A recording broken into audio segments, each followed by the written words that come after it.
చూడండి ఫ్రెండ్స్, మా పాప బిర్యానీ చేస్తుంది ఈరోజు. ఇవన్నీ మసాలా పట్టేది బాగా కలుపుకోవాలి. ఫస్ట్ బిర్యానీ ప్రయత్నం చేస్తుంది. టేస్ట్ ఎలా అవుతుందో మరి చూడాలి. చూడండి, పుదీనా కొత్తిమీర వేసుకుంటుంది. ఆల్మోస్ట్ కుక్ అయిపోయింది. బిర్యానీకి రైస్ పెట్టుకుంటుంది.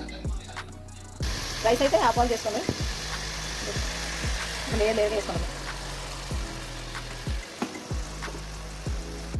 తీసుకున్న కర్రీని మరో లేయర్ వేస్తుంది. ఫ్రై చేసుకున్న ఆనియన్స్, జీడిపప్పులు, పుదీనా కొత్తిమీర, ఇంకొక లేయర్, కొంచెం నెయ్యి యాడ్ చేసుకోవాలి. గుట్టలు ఒక 10 నిమిషాల పాటు దమ్ముకు పెట్టుకోవాలి. ఓ బిర్యానీ అయితే రెడీ. స్మెల్ అయితే అదిరిపోతుంది. తిని చూడాలి. ఒక పట్టు పట్టాలి.